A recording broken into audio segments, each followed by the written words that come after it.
Imagine having an idea for an app or a website, and instead of needing a whole team of developers and months of work, you just describe it. Well, today we're diving into a system that claims to do exactly that.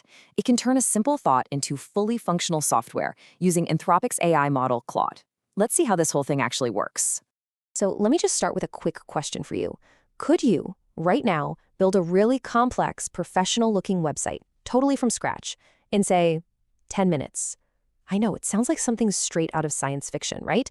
But that's the wild promise of the tech we're exploring today.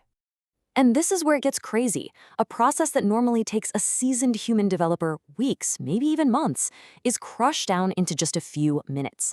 This isn't just a small improvement. It's a huge shift in how software could be made, and it might just change what it means to be a developer altogether. Okay, so how is this even possible?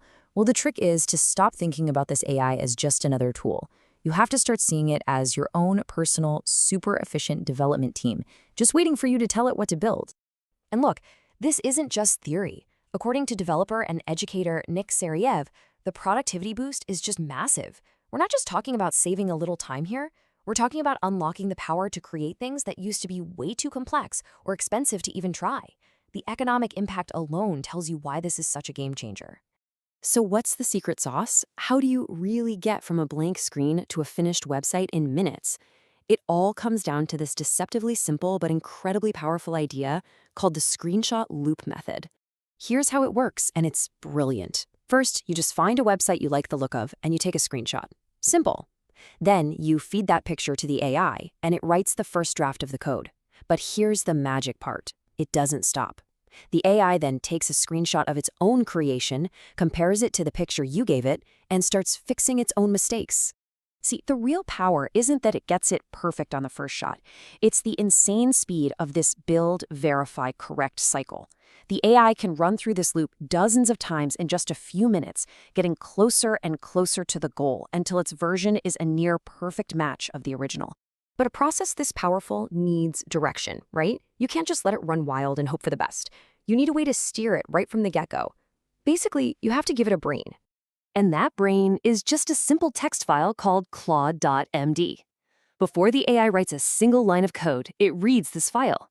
This is where you lay out the master plan, the high-level strategy, the technical rules, what the project is all about. It's the mission briefing for your entire build.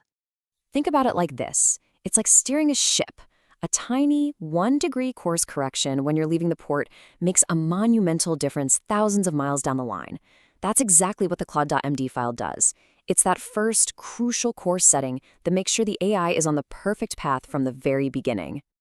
Now, if you're sitting there thinking, okay, this just sounds like a really fancy chatbot, hold on, because there's a huge difference we need to talk about. This isn't happening on some website in the cloud. It's all happening right inside your own computer. This little comparison says it all. A normal web chatbot is trapped in your browser. Yeah, it can answer questions, but it can't actually do anything to your files. This system, though, it runs in your local development environment, your computer's software workshop. It has direct access to your project, so it can actually create, modify, and build real software. So what that really means is this AI isn't some disembodied voice from a server farm far away. It's like having a master builder right there in your workshop with all the tools and materials laid out, ready to go. That direct connection is where its real-world power comes from. And its power goes way beyond just building websites. We can actually use that same local connection to create our own custom AI assistants, they call them agents and skills, to automate pretty much any digital task you can dream up. And the possibilities here are just mind-blowing. You could build a research agent that reads articles and gives you the highlights, or a reviewer agent that looks over your code with a fresh set of eyes to find bugs. You could even create a custom skill that shops on Amazon for you, or an agent that automatically sends welcome emails to new clients. This is where you stop just using AI and start building your own AI workforce. And once you start weaving these things into your daily workflow, the change is just transformative. Like Serikev says, it stops feeling like a tool and starts feeling like an extension of your own mind, a second brain that can handle all the complex digital stuff for you. So, all of this leaves us with one last really fascinating question. If you had an AI partner living right on your computer that could build pretty much anything you could describe to it, what would be the first thing you'd ask it to create?